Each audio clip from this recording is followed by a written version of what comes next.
അമ്മുക്കുട്ടി നീ എന്തിനെങ്ങനെ വീട് വിട്ട്? നമുക്ക് പോയി നോക്കാം. നോക്കാം. ശരി, കുഴപ്പമൊന്നുമില്ലല്ലോ. നീ ഇവിടെ നിൽക്കേ, ഞാൻ പോയി നോക്കിട്ട് വരാം.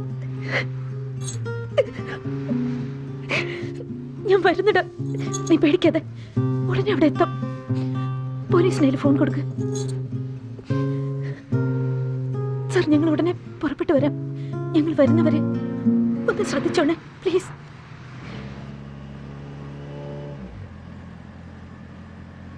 അമുദയെ കണ്ട ഉടനെ വല്ലതുമൊക്കെ പറഞ്ഞ് വിരട്ടി പേടിപ്പിക്കരുത്. അവളെ കെട്ടിപ്പിടിച്ച് ഉമ്മ വെച്ച് സമാധാനിപ്പിക്കണം. ബാക്കിയൊക്കെ വീട്ടിൽ പോയി സംസാരിക്കാം. ജി.കെ., ഞങ്ങൾ എന്തെങ്കിലും നിങ്ങളുടെ മക്കളെ ഇങ്ങനെ വേണം വളർത്താനെന്ന് നിങ്ങൾ ഉപദേശിച്ചിട്ടുണ്ടോ? എന്താ ഇത്? ഇല്ലല്ലോ. എടാ നോക്ക്, ഇത് നിന്റെ ചേച്ചിയുടെ ഭർത്താവാ, ഒരു കമ്പനിയുടെ MD-യാ. എത്ര തിരക്കുണ്ടായിട്ട് ഇപ്പൊ ഇതിനു വേണ്ടി നിന്റെ പുറകെ നടക്കുക. അതിൽ കടപ്പാടുണ്ട് എന്ന് വെച്ച് ഈ അഡ്വൈസ് ഒന്നും വേണ്ട.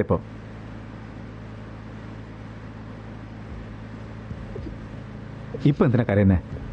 അവൾ എവിടെയുണ്ടെന്ന് അറിഞ്ഞില്ലേ? എനിക്ക് കരച്ചിൽ വരുന്നു, അതാ കരഞ്ഞു പോയത്. നിങ്ങൾക്ക് നഷ്ടമൊന്നുമില്ലല്ലോ. മിണ്ടാതെ വണ്ടി ഓടിക്കും. ശരിക്ക് വളർത്തിയില്ലേ അവളെ? ശരിക്കല്ലേ വളർത്തിയത്?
ഇനി ഞാൻ നിങ്ങളുടെ കൂടെ കിടന്നോട്ടെ.